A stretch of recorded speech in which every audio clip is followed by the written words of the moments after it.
Thank you, Chief Crockett. And again, congratulations to our Innovative Initiative Award winners. For 6 years as Attorney General, Maura Healey has been a leader here in Massachusetts and around the nation.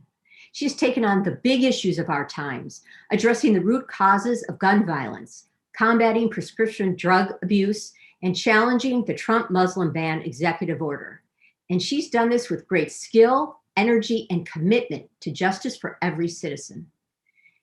She has also demonstrated seasoned and effective leadership for workers and businesses in our Commonwealth.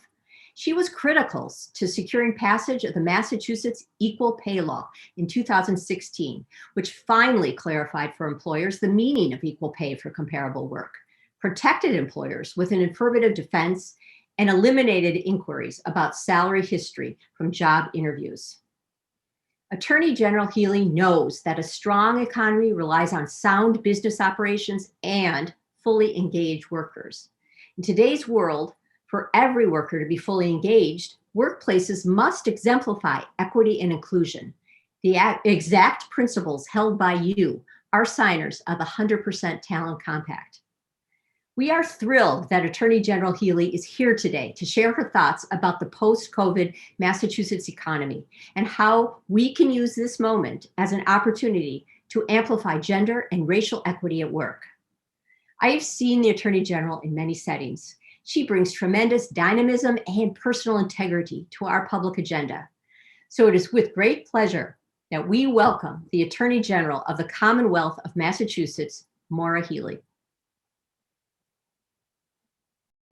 Hey, thanks, Kim, for that introduction. It's great to be with all of you here this morning.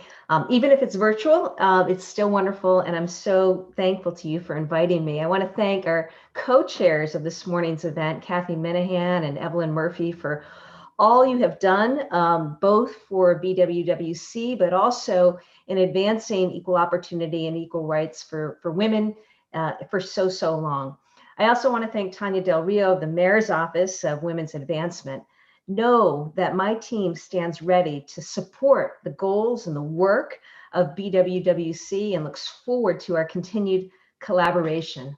And of course, a huge thank you to Mayor Walsh for his leadership of this incredible partnership, a partnership that's about making Boston a national model in closing gender wage gaps and making Boston a place for working women, particularly women of color, to really thrive. You know, for years now, I've followed the work of the BWWC and its commitment to make Boston the very best area in the country for working women. Gender and racial equity have been a top priority for my office, and I really commend the business community, specifically the employers here today, for serving as the lead sponsors of this critical work.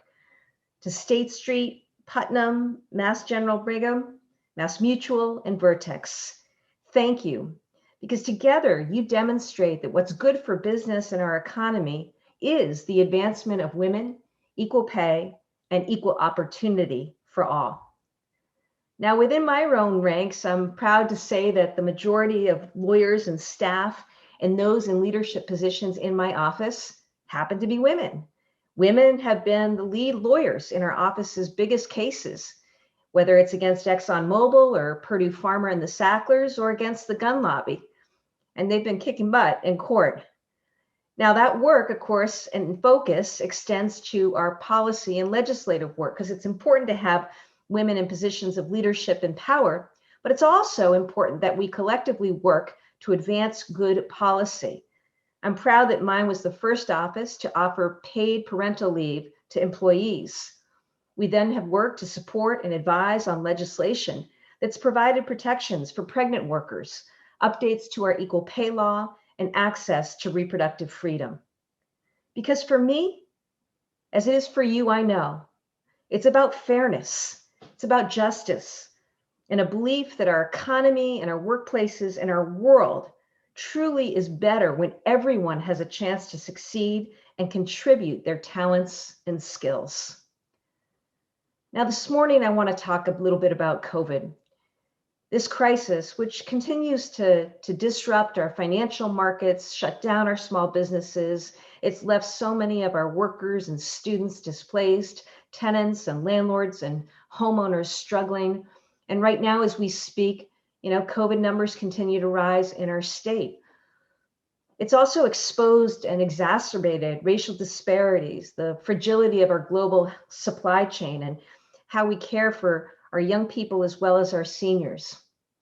Through this experience, we've had to entirely rethink how government provides essential services, public safety, healthcare, education, and other things. And we've worked hard to try to do everything we can to support the extraordinary work of people who are keeping our state and our economy strong. Our essential workers, it turns out, are nurses, doctors, and first responders, but they're also grocery store workers, custodians, delivery and rideshare drivers, and those working in warehouses. They have been the ones that have been putting their health on the line to get us through this crisis. So many have worked so hard and risked so much. But I want to talk about women in particular, because it's the labor of women that's been keeping so much of society afloat through this time. And sadly, it's also women who've been disproportionately adversely affected. We need to continue to make sure that our workers have access to livable wages and benefits, that health and safety are protected, of course. And it's why my Fair Labor team mobilized quickly to create an internal health and safety task force that responded to thousands of inquiries from people concerned about workplace health and safety. We forged connections with the Department of Public Health, Department of Labor Standards, and other local boards of health to make appropriate referrals. We provided guidance about best practices for PPE, social distancing, and paid sick leave. And we're making sure that those who stand to profit the most from this crisis, I think about big companies like Amazon and Uber, that those folks are doing everything possible to keep their employees safe with the paid time off that they need and deserve. So we're going to continue to be active on that front. But I do think it bears understanding and pausing to recognize the contributions of women across so many realms during this time. And one of the things that I think has become clear too is we need to focus more on childcare. Turns out our country's economic health, including reopening, depends on access to quality, affordable childcare. It's why from day one, I've been calling on Congress to provide more financial relief to support childcare providers and a childcare infrastructure. We have to make that happen if we're going to move forward in the way we need to truly thrive. Now, while we're all reeling from this dual public health and economic crisis, it's clear that none have been hit harder than our immigrant, Black and brown and low-income communities. If we are going to build a more equitable system, we need to first acknowledge that there's been a public health crisis in vulnerable communities for decades, long before COVID. Communities of color are breathing the most polluted air and face the biggest public health vulnerabilities. Many are essential workers. They rely on public transit. They live in housing situations where social distancing just isn't possible, and they don't have the same access to healthcare. Behavioral health services and resources are needed now more than ever in communities of color, communities that are coping with both the pandemic and a national reckoning on racial justice. And these disparities only worsen when you factor in the unprecedented unemployment crisis the pandemic has caused. It's time to correct these disparities. And last week, my office published a report on healthcare and the racial inequities that exist. I hope you'll at least take a look at that, at least the executive summary, because it does include some bold but important recommendations for stakeholders across the state to help address these issues and advance equity. Because I believe that we have the opportunity, a once in a lifetime opportunity, to emerge from this pandemic by building anew in ways that rid us of these existing disparities and inequities. And we have a way and an opportunity to do this in a way that's going to make our society stronger. We have to seize that opportunity. Now, equal pay has always been integral to that kind of effort. And I'm so grateful for it being the central focus of the BWWC. You know, in my first term as Attorney General, I was pleased to work with so many of you on updating the Equal Pay Act. We knew that that was a law that had been on the books for 80-something years, but we still had a really significant wage gap. And since then, my office has been proud to partner with so many of you in providing guidance, information, and resources to workers and employers. And we're working hard to enforce the law so that we can end wage discrimination once and for all. Now, closing this gender wage gap, we know, is going to put billions of dollars back into women's pockets to help pay for family expenses, start businesses, and to grow our state's economy. And it's been a benefit and will be a benefit to both employees and employers. And so it's in that spirit and in that vein that I ask we envision a similar path forward for us as we move into 2021 and beyond.